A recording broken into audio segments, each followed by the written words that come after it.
Well, I'm LifeBlood. This is George G, and the time is right. Welcome to today's guest, strong and powerful Heather Hartnett. Heather, are you ready to do this? I am. Thanks for having me. Oh, excited to have you on. Let's go. Heather is the CEO and general partner of Human Ventures, their New York City based venture firm that leverages the startup studio based model or to back, co build, scale industry changing businesses alongside exceptional entrepreneurs. Heather, tell us a little bit about your personal life, some more about your work, why you do what you do. Thank you so much for having me. Why I do what I do. Wow. Well, as you said, I run an early stage venture firm, and we back incredible founders. And I've been doing this for in the venture industry for almost 11 years, and been working with founders my whole life. I think founders are always at the forefront of everything that is going on, and where we think the world is going in the next 10 years. That's where they are. That's where they're building. Excellent. Tell us something personal, Heather. Personal. I grew up in the Midwest, and one thing about me that I've started to talk about a little bit more is I practice something called transcendental meditation. I've been practicing since I was very young. My parents integrated it into my life, and I'm very grateful for that part of my life. That's awesome. Thanks, mom and dad. Are you still doing TM twice a day, Heather? I I would be lying if I said I did it twice a day, but I really do try to do it often enough. You get the results. What you put in, you get out. So Well, I think that that's 100% correct. So, all right. So you think that founders are going to be a huge part of have always been a huge part of our economy, and it's going to be an even stronger part of it moving forward. Why do you think that? yeah, we invest in companies that are what we call optimizing the human experience. I look at your website, LifeBlood, and you can see wealth, health, relationships, the way we work. These are the areas that we're most excited about. I think the last 20 years we've seen technology kind of strip out some of that human condition, and the next 10 years we're going to see companies that are in service of the human condition. So we're looking at the way that can be helpful to our health, access to healthcare, different populations get access to healthcare, the way that we work, and uh, you know, upskill and reskill folks so that you're really living your best life and understanding where you fit into the economy, and then even just how we interact with one another, and hospitality, and kind of experience life. So these are some of the areas that we're really excited about, and founders are building in. Yeah, I love it. And I saw on your website, you're working to solve real human problems, and I love that term, the human condition. Like it's probably one of my favorites. But what are some of those real human problems? What are some of the companies that you've been working with? Yeah, I mean, before the pandemic we were talking about the importance of mental health and healthcare, and again, loving what you do and being fit for what you do. And then we just went through this phase transition, right, in life. Everybody just experienced this unbelievable transition, and it just highlighted even more the importance of your employer taking care of the employee and offering benefits that are taking care of that human condition. So for example, we have a company that we've invested in called Tia Health, and that's kind of a primary care for women. People thought that was a niche area. It turns out 51% of the population, women, we have very different healthcare needs. So that's growing very fast. We have a company called Tiny Organics, which is organic baby food, a subscription-based organic baby food, frozen, very convenient for mom and dad, and a big white space that was there. So I think, just highlighting what things are needed that aren't there, and how can technology supercharge the way that we optimize for that. I love it. And what is the startup studio model? So our origin is based in the studio. It means we're company builders at heart. We're investors second, builders first. And so we actually in New York have a big office where founders build together. All the partners of Human Ventures have built companies themselves. And this earliest stages of when founders are building, it's the messy beginning, right? And you want people to understand that that phase of your company building. And so now we do have a fund. We invest like a traditional venture fund into early stage companies, but the studio model just means a shared resources for founders to be able to build together and help one another. And our shop would help the founders too with technology, branding, introductions, kind of having that ecosystem and network. It's really important in the early days of building. Yeah, I think that makes a ton of sense. That sounds like a cool opportunity. I've been thinking a lot about priorities lately and how I prioritize my time, and I want to help other people to better prioritize their time.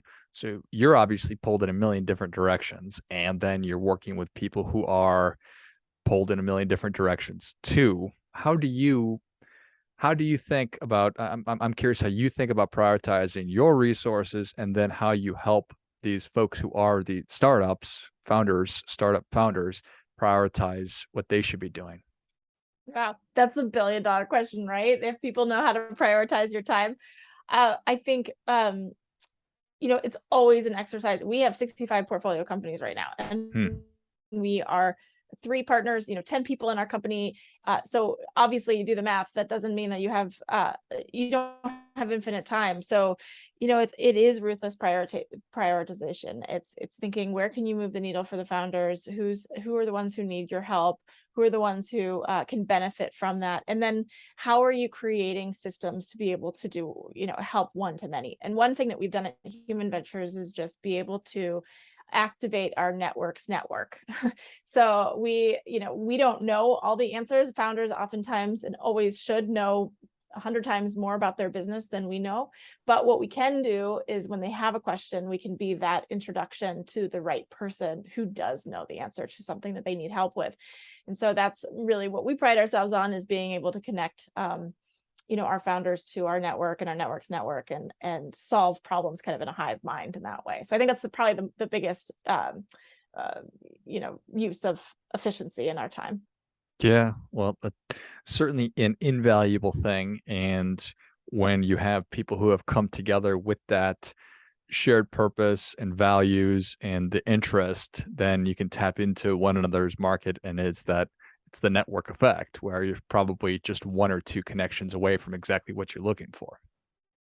I think that's a key point, George. We have, one of our values is reciprocity, and that could sound transactional, but I think, our founders know that when you invest in a group of people who also like to invest in that group of people, you get, the whole is greater than the sum of the parts. And so that's a big amplifier of our portfolio. It's not, each person is their own silo. Yeah, well, that is a legitimate superpower right there. If you're able to have those reciprocal relationships, and there's enough trust where, Heather, you can say to, what is another one of your partner's names? Joe. You, Joe. you, you can say Yeah. to Joe, and Joe to the other person, and to all your founders, knowing that the introduction is not only, it's there's you're not worried about damaging the relationship. In fact, it's probably going to amplify and strengthen it. But the only way you're going to be able to do that is if that trust is there. Yeah, and that was, that's actually where Human started. Joe and I, when we first met, even before we started working together, we understood what a good human meant to us. It was a hard charging founder or person who was really good at what they did, but they were inherently a really good person, and they would know how to pay it forward. And that notion of paying it forward is kind of what I'm getting at there. And so we would say, meet so and so, they're a good human. And if we had that kind of moniker, it meant that we had to just meet them, that you knew it was going to be a good match. And so that's when we started Human Ventures. We said, well, how can we really kind of put process and systems around that behavior? How challenging is it for you to find new founders and companies to welcome into Human Ventures? It's a great question. I mean, I think great people beget great people, and our founders are incredible sources of referrals for new founders. we have a couple of different programs. One is called Humans in the Wild. Every founder, there's a time when they're starting their business, they feel like they're in the wild, and sometimes they've left a job, that has been security for a long time, or perceived security, or their identity, and they feel that they're in the wild. That time is so important, I think, to surround them with community, with information, with help, because that's a very potent time. It's the genesis of their idea and their company. So we do try to put a call out for Humans in the Wild. We try to have our brand be really, resonate with people at that time. We do dinner series. We host a lot of in-person events. We really do believe in the power of that connection in person. So that's how we find a lot of our folks. And then we just have we have a really big referral network. Nice. And do you have a set number that you're interested in onboarding, or is it as good ones come along? How do you think about that?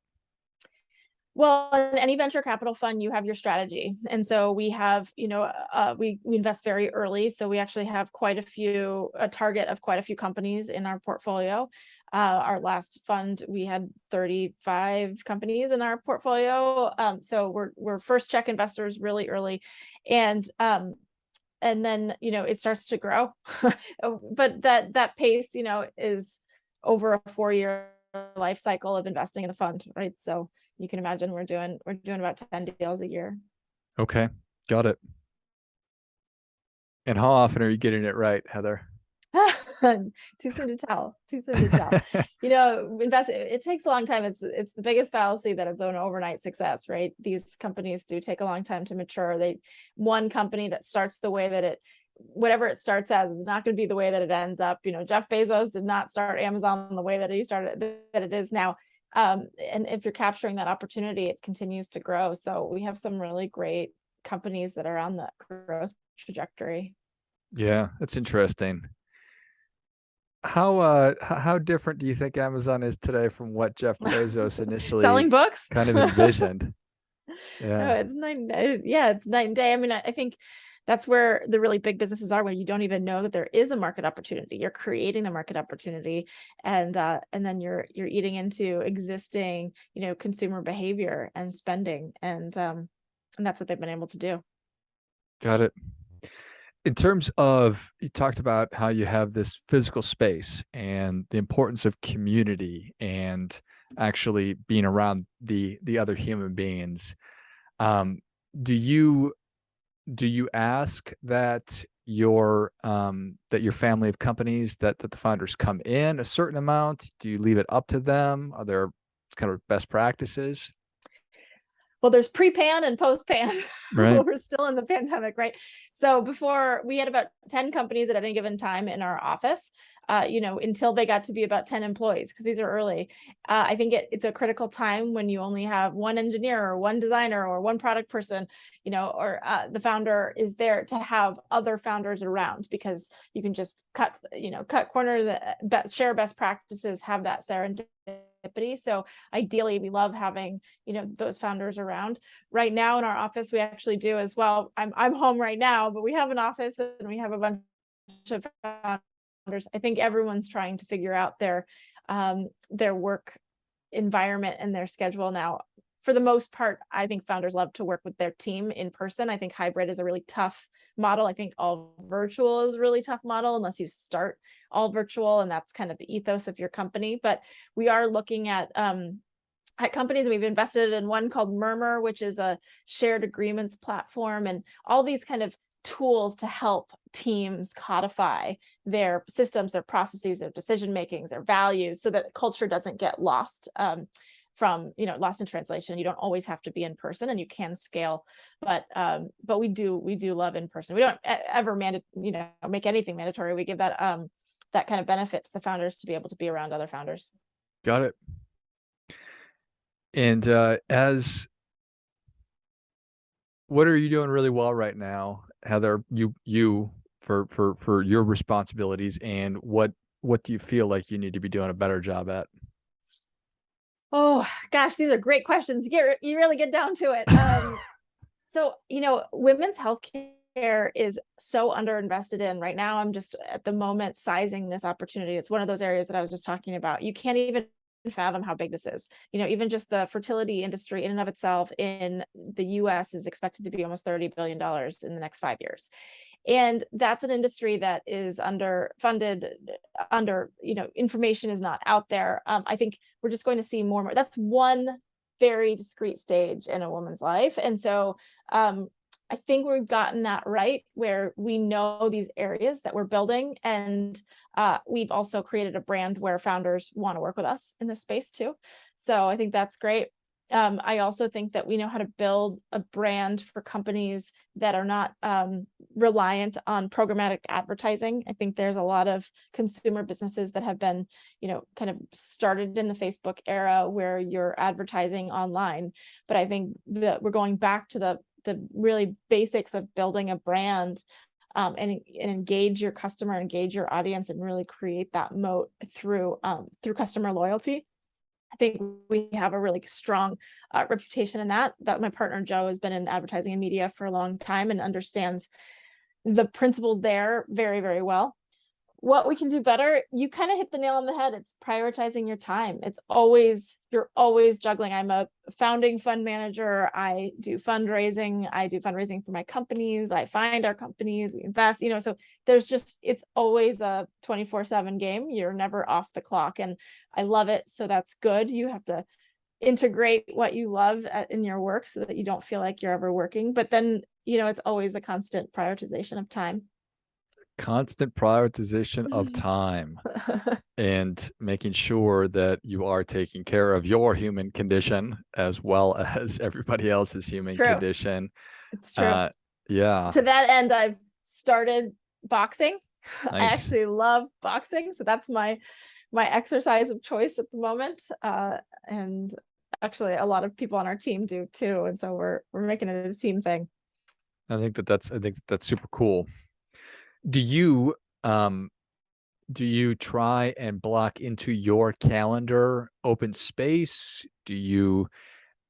How do you think about that when it is 24/7, when you have so many demands? And I'm sure your email inbox is organized but constant. Never stops. Yeah. I joke, it's, I get rid of one and one's coming in. It's a constant flow. So if you're at inbox 0, it means you're not probably prioritizing your time right, because that means that you're spending too much time answering things that you shouldn't. But I do, my sacred time right now is exercise and some of that time to meditate. Actually, my clock just went off to go and meditate too. I think you really do have to put in your calendar the way that you want to live your life. And I know that sounds very structured, but the way you spend your time is the way you're going to have an outcome. So that's what you really do have to be forward thinking in that.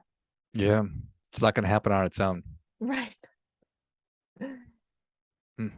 We do have a company actually that helps you prioritize it. It's called Quantime, and it is a predictive engine to be able to block time on your calendar. And I love it because standing meetings, you actually get, it just becomes, you just click it off. It becomes totally mute to you. So you want something to be able to predict when the best time is going to be for that next day. And it could be different times during the day, but you'll get that in if that's your priority. So. Cool. I love it. Well, Heather, thank you so much for coming on. Where can people learn more about you? How can they engage with Human Ventures? We're human.vc. It's a pretty basic name there that I think people can remember, human.vc. And, we're very active. I would say actually on Twitter, I'm very responsive, and we talk a lot to folks on Twitter. I think that's a pretty powerful tool to be able to talk about important topics. Excellent. Well, if you enjoyed this as much as I did, show Heather your appreciation and share today's show with a friend who also appreciates good ideas. Go to human.vc and check out all the cool things that they're working on and see if there's an opportunity for you to get involved. And then find Heather on Twitter as well. I'll list everything in the notes of the show. Thanks again, Heather. George, thanks so much. And until next time, remember, do your part by doing your best.